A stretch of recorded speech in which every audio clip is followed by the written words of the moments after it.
14 দলের বৈঠকের মাধ্যমে শেখ হাসিনার সরকার গণমাধ্যমকে পরিষ্কারভাবে জানায় যে 14 দলের বৈঠকের মাধ্যমে তারা ওই ডিসিশনে আসেন যে ওনারা কারফিউ জারি করবেন এবং এই কারফিউতে ওনারা দেখা মাত্র গুলি করার অর্ডার জানান। এবং এই 14 দলের মিটিং এর পর তরিকত ফেডারেশন, ওয়ার্কার্স পার্টি, কয়েকটা দলের জাসদ, ইনু, কয়েকটা দলের নেতারা গণমাধ্যমের সাথে কথা বলেন এবং গণমাধ্যমের সাথে কথা বলবার সময় তারা পরিষ্কার করে বলেন যে শেখ হাসিনাকে তারা আহ্বান জানিয়েছেন বা উপদেশ দিয়েছেন যে শক্ত হাতে যেন এই আন্দোলন দমন করা হয়। যখন কয়েকজনকে জিজ্ঞেস করা হয়েছে শক্ত হাতে মানে কি, কয়েকজন বলেছেন কারফিউ, কয়েকজন বলেছেন দেখা মাত্র গুলি, কয়েকজন বলেছেন আপনারা নিজেরাই সামনে দেখবেন। ইন্টারন্যাশনাল ক্রাইম ট্রাইব্যুনাল যেন তাদের আয়তায় যে যেভাবে পড়ে, আইনটা তারা ভালো বুঝবেন, যে যেভাবে পড়ে সেইভাবে যেন এই অভিযোগের তদন্ত হয় এবং তাদেরকে বিচারের আয়তায় সঠিকভাবে আনা হয়। আপনারা কি চান আসলে 14 দলের ব্যাপারে কি চান? শাস্তি তো যদিও এখনো নির্ধারণ করা নাই আইনে, আপনাদের কি চাওয়া যে অভিযোগটা দিলেন, আপনাদের কি চাওয়া, কি হলে ন্যায় বিচার হবে মনে হয়? আমাদের প্রথম চাওয়া যে সঠিক তদন্তর মাধ্যমে দেশ জাতিকে সঠিকভাবে জানানো যে কতটা করাপ্ট, কতটা মোরাল ডেপ্রাভিটি ছিল এবং আছে এই 14 দলের জোটের নেতাদের ভেতরে এবং এই 14 দলের ভেতরে। জনগণের কাছে পরিষ্কার করা যে শুধু আওয়ামী লীগ না, শুধু শেখ হাসিনা না, এই যে ওয়ার্কার্স পার্টি, ইনু, তরিকত ফেডারেশন, ওয়ার্কার্স পার্টি, জাসদ, ইনু, যতগুলো দল আছে, সাম্যবাদী দল, এরা সবাই গণহত্যার আসামি।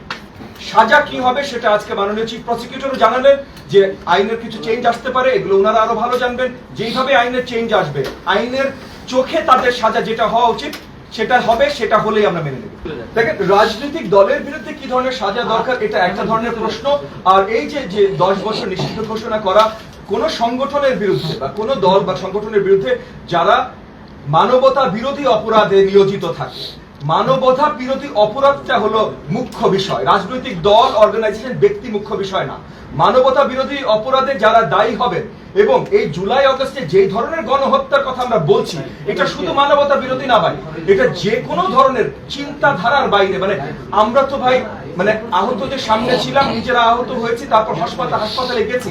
আজকে মাননীয় চিফ প্রসিকিউটর যেভাবে বলছিলেন যে তরুণ বাচ্চাদের 16, 17, 18 বছর বয়স গুলি খেয়ে হাত খুলে গেছে, গুলি খেয়ে পা খুলে গেছে এবং এরা যারা জীবিত বেঁচে আছে, কত হাজার প্রাণ হারিয়েছে সেটা পর্যন্ত আমরা জানি। এই ধরনের মানবতা বিরোধী অপরাধের জন্য যারা দায়ী, তারা দল হোক, গোষ্ঠী হোক, অর্গানাইজেশন হোক, ব্যক্তি হোক, মিনিমাম তো ভাই 10 বছর তাদেরকে নিষিদ্ধ ঘোষণা করা উচিত বলে আমি মনে করি। একটা দলের নেতারাও গণমাধ্যমের সাথে কথা বলেন এবং গণমাধ্যমের সাথে কথা বলবার সময় তারা পরিষ্কার করে বলেন যে শেখ হাসিনাকে তারা আহ্বান জানিয়েছেন বা উপদেশ দিয়েছেন যে শক্ত হাতে যেন এই আন্দোলন দমন করা হয়। যখন কয়েকজনকে জিজ্ঞেস করা হয়েছে শক্ত হাতে মানে কি, কয়েকজন বলেছেন কারফিউ, কয়েকজন বলেছেন দেখা মাত্র গুলি, কয়েকজন বলেছেন আপনারা নিজেরাই সামনে দেখবেন। এই ধরনের আলোচনা আমাদের কাছে পরিষ্কার করেছে যে এরা অতপ্রুতভাবে জড়িত ছিল এই গণহত্যার আদেশ দেওয়াতে।